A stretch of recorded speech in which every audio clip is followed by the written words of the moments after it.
اور وہ میرا بھی ہے کیونکہ وہ شوق ہی ایسے رکھتا ہے.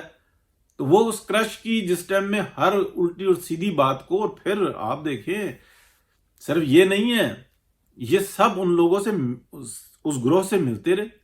وہ گروہ جو اس وقت میں اقتدار میں آنے کے لیے, اقتدار سے نکالا گیا اور اقتدار میں آنے کے لیے تڑپ رہا ہے, تو اس نے ایک ایک کی آڈیوز ویڈیو سب بنا کے رکھی ہوئی ہیں اور بلیک میل ہو رہے ہیں. اور صرف یہ نہیں کہ وہ گندی مندی, نہ نہ نہ نہ, لین دین کی, فائنینشیل کرپشن کی, راستے دکھائے گئے, بتائے گئے. یہی مافیا کرتا ہے. اور کون اور کیا کرتا ہے کہ پہلے دوسرے کو راستہ دکھاتا ہے اور پھر اس کے اوپر بلیک میل کرتا ہے, تو اور پھر وہ بلیک میلنگ شروع ہو جاتی ہے. تو یہ جو مجبور ہے نا, نوکریاں چلی جائیں گی, سب کچھ ہو جائے گا, تو یہ تو ہمارے جو سے نا لوگوں کو سوچنا چاہیے کہ جو اس وقت میں لحاظ کر رہے ہیں کہ نہیں جی آئین اور قانون اور ہم نے ضابطہ اور اخلاق, اور بھائی وہ کہاں پہ رہ گیا ضابطہ اور اخلاق؟ ایک شخص سامنے نظر آ رہا ہے کہ اس کی کالز آ گئیں, اس کے بارے میں کالز آ گئیں, اس کے اوپر کوئی نوٹس نہیں لے رہا, تو کہاں گیا چیف جسٹس؟ اس کی کیا یہ آئینی ذمہ داری نہیں ہے؟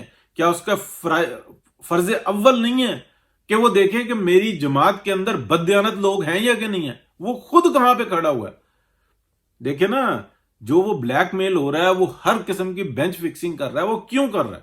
اس لیے کر رہا ہے, ایک تو اس کا مال, اس کو ڈر ہے کہ میرا مال نہ کہیں چھن جائے مجھ سے, اور دوسرا اس کو اس بات کا ڈر ہے کہ اگر معاملہ کھل گیا تو یہ بات کہاں تک جائے گی.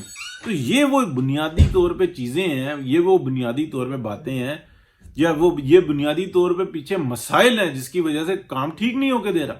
لیکن جب مریم نواز بولی ہے نا, تو پورا پاکستان اس کے ساتھ بولا, اور پی ایم ایل این جو لیٹی ہوئی تھی نا, بالکل زمین پہ آئی ہوئی تھی, اس کو کھڑا کیا.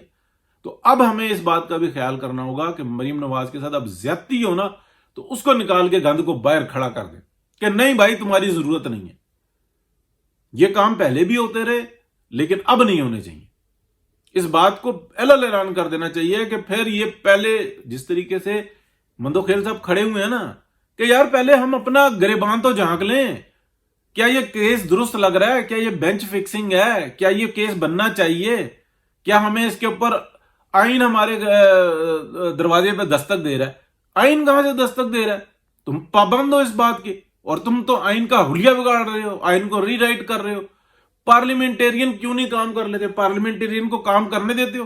یہ وہ اسمبلی ہے جو بابے رحمتے نے, منحوس شخص بابے رحمتے نے, جو اپنے آپ کو بابا رحمتا کہتا تھا, چیف جسٹس ثاقب نثار, اس منحوس شخص نے ایک ایک شخص سے, ایک ایک ایم این اے کے, ایم پی اے کے امیدوار سے دستخط کروائے تھے حلف ناموں پہ, غیر آئینی. اس کے اوپر اس کو سزائے موت ہونی چاہیے, اور اس کے ساتھ دینے والوں کو سزائے موت ہونی چاہیے. اور یہ جو ججز بیٹھے ہوئے نا ساتھ میں, جسٹس اعجاز الاحسن جیسے, ان سب کو سزائے موت ہونی چاہیے.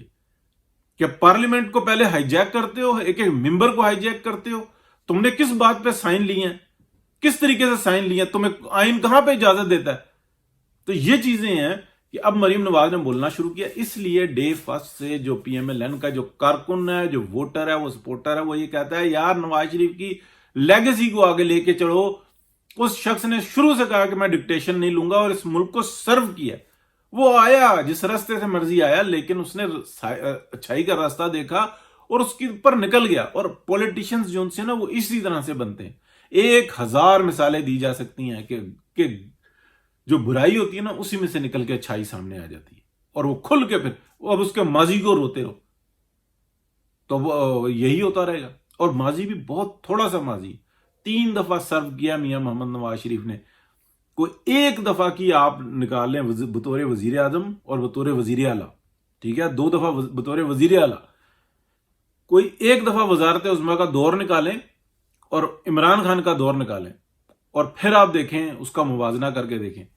بھائی عمران خان نے تو اجاڑا ہی اجاڑا ہے, 1% بھی نہیں آتا. 1% مائنس میں جائے گا عمران خان کہ اس ملک کے ساتھ زیادتی کیا کی ہے, اس پہ قرضے کتنے چڑھائے ہیں, اس نے کس طریقے سے آئی ایم ایف کے ساتھ معاہدے کیے ہیں, کس طریقے سے پاکستان کے نیوکلیئر ایسٹس کو ختم کرنے کی کوشش کی ہے. اس میں تو بول پڑی بس, جو جنہوں نے اللہ تعالیٰ کی طرف سے جس کے اوپر ڈیوٹی دی وہ بول پڑے, ادروائز تو گئے تھے. تو یہ ہے ساری صورتحال. بہت شکریہ جی, اللہ حافظ. بات کرتے رہیں گے.